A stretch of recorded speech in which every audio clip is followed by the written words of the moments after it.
नमस्कार मंडळी. आपल्या कोकणच्या मातीतील अस्सल हिंदू लेणी तुम्ही पाहिली आहेत का? इथला गणपती बाप्पा आणि त्याच्या मांडीवरचे मोदक हे बघून तुम्ही नक्की या लेणी बघायला याल. आता आपण आलो आहोत गौर लेणी, तालुका दापोली, जिल्हा रत्नागिरी. आणि बरोबर पनायकाजी लेणीपासून 5 मिनिटाच्या अंतरावर ही गौर लेणी आहेत. तर इथे सगळ्यात सुरुवातीला मारुतीचं एकदम उत्तम असं शिल्प आहे. पुच्छते मृडिले माथा. मारुती त्याच्या शेजारीच दुर्गादेवीचं शिल्प आहे, एका कात्यात कोरलेलं. त्याच्यापासून आपण सरळ आत जातो. पावसाळ्यामध्ये पूर्ण ही लेणी पाण्याखाली असतात आणि फक्त उन्हाळ्यामध्ये आपल्याला बघता येतात. बरोबर इथे 3 दालनं आहेत. बरोबर मध्ये शंकराची पिंड आहे आणि इथे एक मंदिर आहे. म्हणजे इथे जे लेणी आहे त्या लेण्यामध्ये खूप सारं कोरीव काम आहे. इथे एक कामधेनू.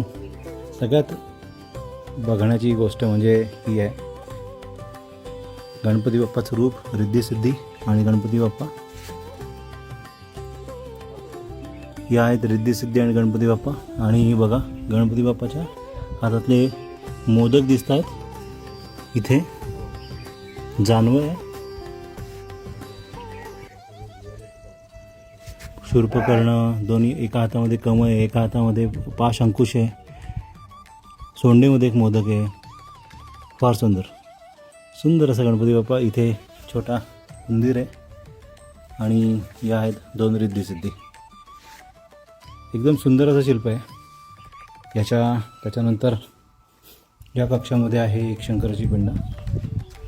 बरोबर दुसऱ्या ह्याच्यात इथे एक शंकराची पिंड आहे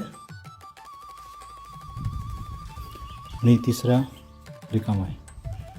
त्याच्यासमोर जे दालन आहे त्या दालनाच्या प्रवेशद्वाराचे जे कोरीव काम आहे त्याला सुंदर अशा फुलांची पट्टी कोरलेली आहे आणि 2 इथे द्वारपाल कोरलेले आहेत छोटे. आत प्रवेश करताच मात्र आत एकदम वैभवच वेगळं आहे. इथे वेगवेगळ्या देवी देवतांच्या मूर्ती आहेत. इथे पण एक दुर्गादेवीची मूर्ती दिसते आणि हे सगळे भक्तगण आहेत.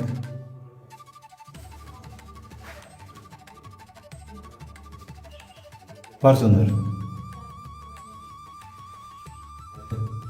इथे एक विष्णूची मूर्ती कोरलेली आहे आणि बरोबर इथे आहेत राम, लक्ष्मण आणि सीता.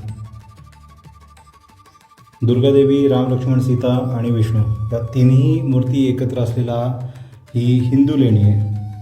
पनायकाजीला आपण जी आता लेणी पाहिली त्या बौद्ध आणि हिंदू मिक्स होत्या.